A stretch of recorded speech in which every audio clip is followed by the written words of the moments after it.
एक समय शराब का एक व्यसनी गौतम बुद्ध के पास गया और विनम्र स्वर में बोला, गुरुदेव, मैं इस शराब के व्यसन से बहुत ही दुखी हो गया हूँ। इसकी वजह से मेरा घर बर्बाद हो रहा है, मेरे बच्चे भूखे मर रहे हैं, किंतु मैं शराब के बगैर नहीं रह पाता। मेरे घर की शांति नष्ट हो गई है।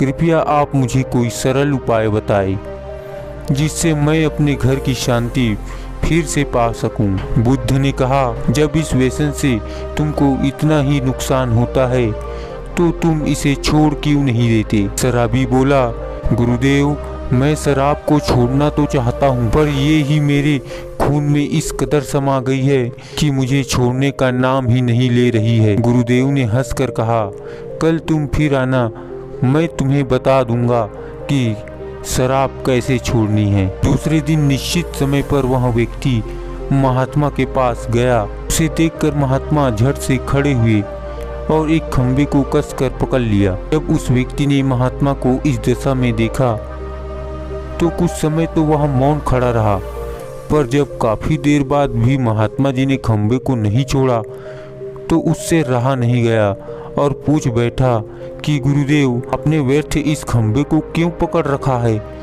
गुरुदेव बोले, बस मैंने इस खंबे को नहीं पकड़ा है, यह खंबा मेरे शरीर को पकड़े हुए है। मैं चाहता हूँ कि यह मुझे छोड़ दे, किंतु यह तो मुझे छोड़ ही नहीं रहा है। उस व्यक्ति को यह बात विचित्र लगा। वह बोला, गुरुदेव, मैं शराब जरूर पीता हूँ, मगर मूर्ख नहीं हूँ।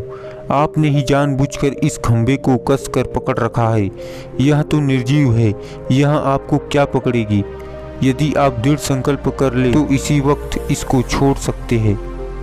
गुरुदेव बोले, नादान मनुष्य, यही बात तो मैं तुम्हें समझाना चाहता हूँ कि जिस तरह मुझे खंबे ने नहीं बल्कि मैंने ही उसे पकड़ रखा था, उसी तरह इस शराब ने तुम्हें नहीं पकड़ा है, बल्कि सच तो यह है कि तुमने ही शराब को पकड़ कर रखा है।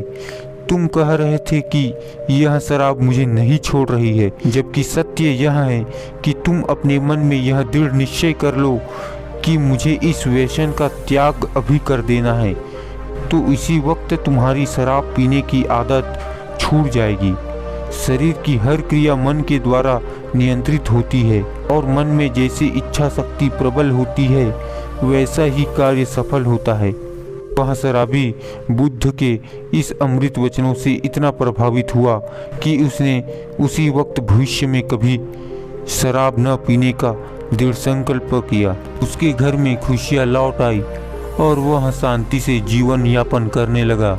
दोस्तों, इस तरह हमें शिक्षा मिलती है कि जीवन में कोई भी व्यसन ऐसा नहीं है जिसे एक बार ग्रहण किए जाने के बाद छोड़ा ना जा सके।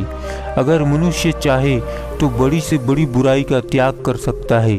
अगर यह कहानी आपको अच्छी लगी हो तो प्लीज़ वीडियो को लाइक सब्सक्राइब कर देना। तो मिलते हैं नेक्स्ट वीडियो में, तब तक के लिए जय हिंद, जय भारत।